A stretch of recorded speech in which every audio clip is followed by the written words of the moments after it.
tongan Facebook account amasung page singda thagalapa post khara mayam da share tawjarake ahan bada thonaujam Brinda fan club hana leiba page aju thagalapa post amaka share tawjage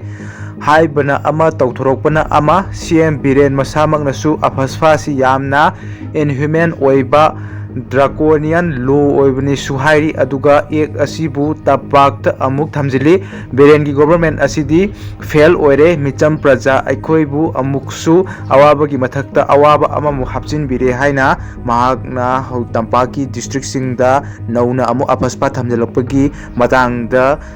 page asina pen da wafam thamlakli atopa post amada Directorate of Education S na thorakpa notice ama kak mayam da khangan jarake Education S ki primary teacher listing ama lawagi notification gi eligibility criteria the graduation with at least 50% mark and Bachelor of Education bet haikhiba du Supreme Court ki order amagi matung inna delete tawre applicant singna bet ki mahutta diet oina update tobiningba lairagadi November 30 2024 phawbada department ki website www.ptregistrationedusmanipur.com da changbiraga update tawba yagani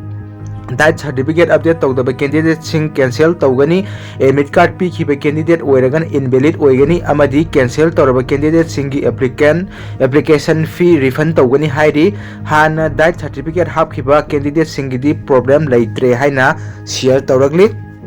atopa pau amada central government na yoktuna thamliba chinkugi sing khudakta loisilu civil war thonaba singanu loop tara humdoi Central government na yoktuna thamliba chinkuki sing khudakta loisilu Manipur civil war thoknaba singanu haina loop tara humdoi International Peace Social Advancement AFSPA People's Action for National Democratic Movement Pandam Kanglaipak Lamjing apunba maira paibi luf Kanglai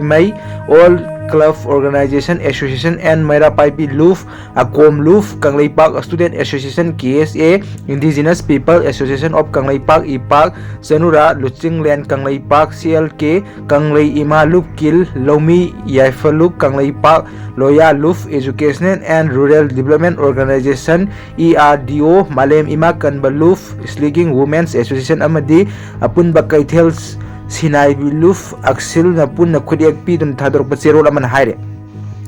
zero asina hai mafam kaya da chinkuki narco terrorist sing na tawrakpa attack da maitai miyam na masang akthok chanab honari central force na neutral oina lan khambagi mahutta kuki da tongsinduna maitai sing da onsil lakpagi pendraba miyam na central government amadi state langak ta warning tawba oina loop tara humdoina total shutdown kaukhibani haujing miyam khamtheng na wanare hana misi mina kya thokhraba matungda handakta nauna amu attack chatharakuna tha asigi mapan gi ayukta Tongi wat lambi gi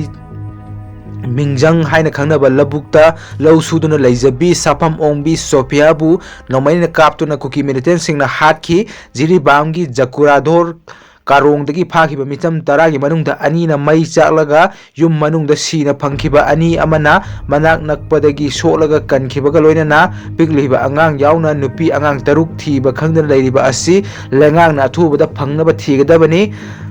Lamlai area gi sana sabida law sudun leiba tangkhul isiri naw singda nomai kapsin dona songan khiba thamna pokpida law suba singda nomai amadi bom na singba kapsin dona landara khiba Imphal West ki kadangban amadi kautrukta rocket yauna bom sizina dona chinkuki narco terrorist singna landarakliba asida central force singna tumina yengduna leiba asi pende war crime kaya Sathaduna pikliba angang yauna miyoi tarukuki militant singna phaduna pukhiba si laijabi upay season aduna kangadabani miyoi kyabu hingna mai thaduna hatpa tamthiba sahing sabagi thabak si lefalu sugi ground rule thugaiduna amadi Myanmar gi illegal immigrant terrorist singna sophisticated foreign gi nomai bomb rocket amadi missile season aduna taroliba attack asi khudakta lebhangadabani mathau tarabadi central force sing lokto pikro state force na ngakpa ngamdrabasu aikhoi gi lairiba khulngakpa singna ngakserage mathau pangthokpa ngamdraba luchingba masana khangna surrender tokpham thokle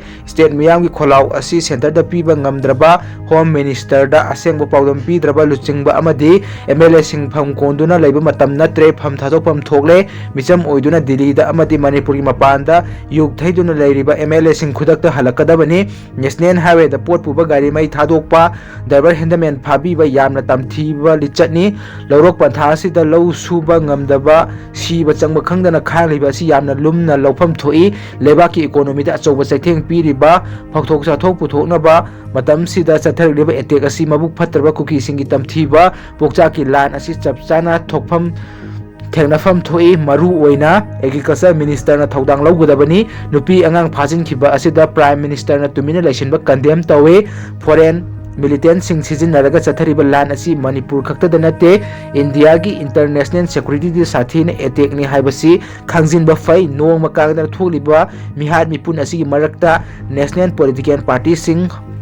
ꯍꯧꯒꯠꯂꯣ ꯇꯨꯝꯕ ꯃꯇꯝ ꯅꯠꯇ꯭ꯔꯦ ꯃꯅꯤꯄꯨꯔ ꯀꯟꯕ ꯉꯝꯗ꯭ꯔꯕꯗꯤ ꯃꯅꯤꯄꯨꯔꯒꯤ ꯂꯩꯃꯥꯏꯗ ꯂꯩꯕꯒꯤ ꯍꯛ ꯂꯩꯇꯦ ꯀꯨꯀꯤ MLA 10ꯅ ꯀꯟꯁꯇꯤꯇ꯭ꯌꯨꯁꯅꯦꯜ ꯄ꯭ꯔꯣꯚꯤꯖꯟ ꯊꯨꯒꯥꯏꯔꯒ ꯑꯦꯟꯇꯤ ꯄꯤꯄꯜ ꯑꯦꯟꯇꯤ ꯁ꯭ꯇꯦꯠ ꯑꯣꯏꯕ ꯁ꯭ꯂꯣꯒꯥꯟ ꯐꯣꯡꯅ ꯂꯥꯎꯔꯒ ꯐꯥꯎꯕꯗ ꯂꯤꯒꯦꯜ ꯑꯦꯛꯁꯟ ꯑꯃꯠꯇ ꯂꯧꯈꯠꯄ ꯉꯝꯗꯕ ꯂꯩꯉꯥꯛ ꯃꯇꯤꯛ ꯆꯥꯗ꯭ꯔꯦ ꯍꯥꯏꯕ ꯇꯥꯛꯂꯦ ꯀꯔꯤꯒꯨꯝꯕ ꯑꯩꯈꯣꯏꯅ ꯍꯥꯏꯔꯤꯕ ꯃꯇꯝꯒꯤ ꯃꯅꯨꯡꯗ ꯊꯕꯛ ꯂꯧꯈꯠꯄꯤꯗ꯭ꯔꯕꯗꯤ ꯃꯤꯌꯥꯝꯒ ꯂꯣꯏꯅꯅ ꯈꯣꯡꯖꯪ ꯆꯪꯁꯤꯟꯒꯅꯤ ꯃꯤꯌꯥꯝꯁꯨ ꯋꯥꯈꯜ ꯇꯥꯃꯤꯟꯅꯔꯁꯤ ꯄꯥꯡꯗ꯭ꯔꯕ ꯃꯊꯧ ꯃꯁꯛ ꯈꯪꯗ꯭ꯔꯕ ꯂꯨꯆꯤꯡꯕꯁꯤꯡ ꯊꯝꯕꯒꯤ ꯃꯊꯧ ꯇꯥꯗ꯭ꯔꯦ ꯃꯊꯧ ꯃꯁꯛ ꯈꯪꯗ꯭ꯔꯕ MLAꯁꯤꯡ ꯄꯔꯥ ꯇꯝꯕꯤꯕ ꯊꯦꯡꯃꯟꯈ꯭ꯔꯦ ꯍꯥꯏꯅ ꯆꯦꯔꯣꯜ ꯑꯁꯤꯅ ꯃꯈꯥ ꯇꯥꯔꯛꯂꯤ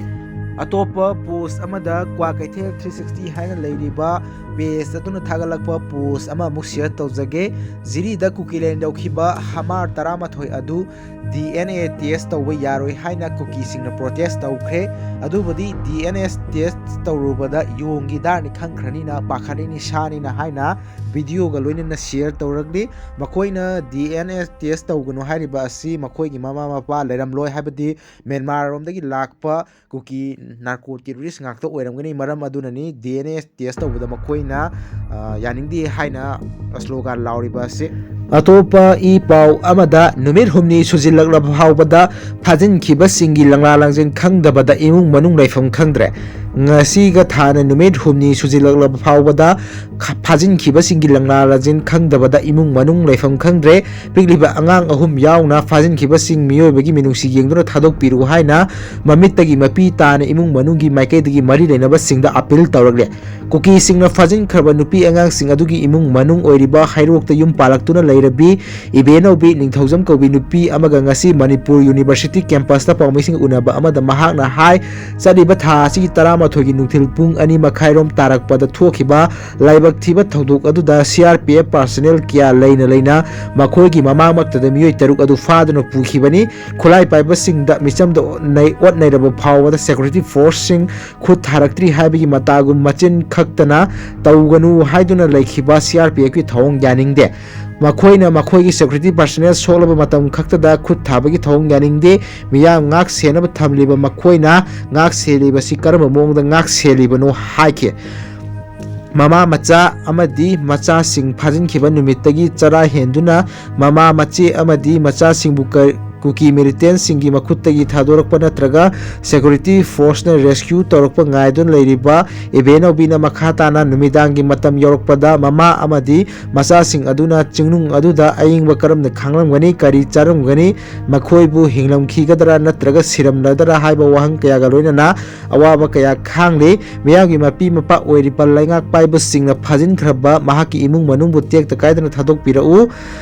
ꯔꯦꯁꯀ꯭ꯌꯨ ꯇꯧꯕꯤꯌꯨ ꯍꯥꯏꯅ ꯂꯩꯉꯥꯛꯀꯤ ꯄꯨꯛꯅꯤꯡ ꯆꯤꯡꯁꯤꯜꯂꯛꯄꯒ ꯂꯣꯏꯅꯅ ꯖꯤꯔꯤꯒꯤ ꯖꯀꯨꯔꯥꯗꯣꯔ ꯄꯨꯂꯤꯁ ꯁ꯭ꯇꯦꯁꯟꯗ ꯍꯧꯖꯤꯛ ꯂꯩꯔꯤꯕ ꯃꯍꯥꯛꯀꯤ ꯃꯆꯦ ꯑꯃꯗꯤ ꯃꯆꯥꯅꯨꯄꯥ ꯑꯅꯤꯕꯨ ꯏꯝꯐꯥꯜꯗ ꯄꯨꯊꯣꯛꯄꯤꯗꯨꯅ ꯃꯐꯝ ꯆꯥꯅ ꯊꯝꯕꯤꯅꯕꯁꯨ ꯂꯩꯉꯥꯛꯀꯤ ꯄꯨꯛꯅꯤꯡ ꯆꯤꯡꯁꯤꯟꯈꯤ ꯉꯁꯤꯒꯤ ꯑꯣꯏꯅ ꯑꯔꯣꯏꯕ ꯄꯣꯁ ꯑꯃꯗ ꯑꯦꯂꯥꯡꯆꯥ ꯃꯨꯁꯨꯛ ꯃꯩꯇꯩ ꯍꯤꯌꯥꯡꯂꯝ ꯍꯥꯏꯅ ꯂꯩꯔꯤꯕ ꯑꯦꯀꯥꯎꯟ ꯑꯗꯨꯅ ꯊꯥꯒꯠꯂꯛꯄ ꯄꯣꯁ ꯑꯃꯈꯛ ꯁꯤꯌꯔ ꯇꯧꯖꯒꯦ